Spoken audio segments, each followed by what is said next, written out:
Imagine a flat sheet of cardboard, 24 by 36 inches. You need to fold it into an open-top box holding the maximum possible volume. To physically build this, you can't just bend the edges. You have to cut 4 identical squares out of the corners, so the remaining side flaps can fold up to create walls. If you cut tiny squares, you keep a massive base, but your walls are barely a sliver tall. You end up with a shape like a flat pizza box, which holds almost nothing. Go the other direction and cut huge squares, and you get incredibly tall walls, but now the base is tiny. You've essentially built a tall tube, which also holds almost zero volume. Every inch you add to the height steals surface area from the base. They are locked in a strict geometric trade-off. You could waste hours cutting up cardboard trying to guess the exact dimensions where these competing forces balance, but there is a precise way to calculate it. We start by translating the physical cardboard into algebra. Let's call the side length of that corner cut the variable x. When folded, that cut directly dictates the height of the box. Because you remove a corner from both ends of every side, the overall length of the box shrinks from 36 inches down to 36 minus 2x. The width shrinks from 24 down to 24 minus 2x.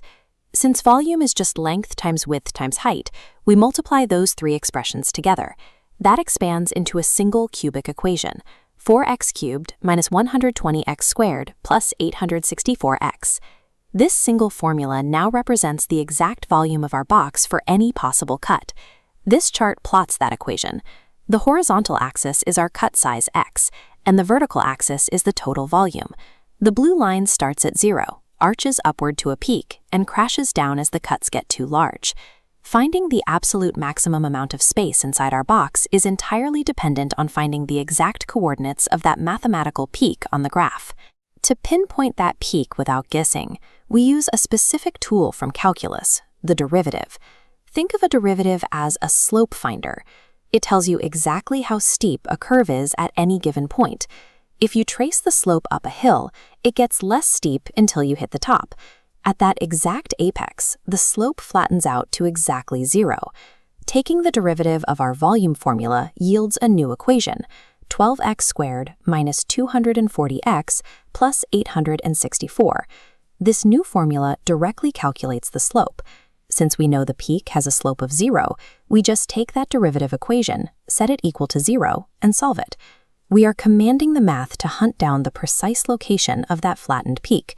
We no longer have to guess. The derivative distills an infinite spectrum of physical possibilities into an algebraic equation, guaranteeing an exact optimal answer.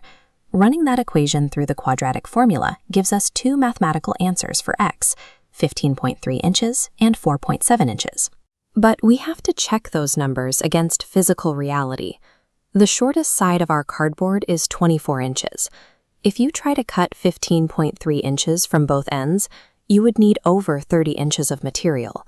The cuts would overlap. It is physically impossible.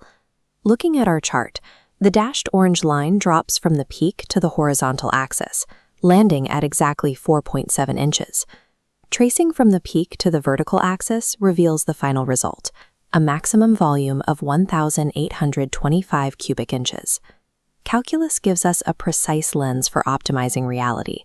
Whether you are finding the perfect dimensions for a cardboard box, maximizing the layout of a garden, or streamlining a global supply chain, the math provides a way to perfectly balance competing constraints.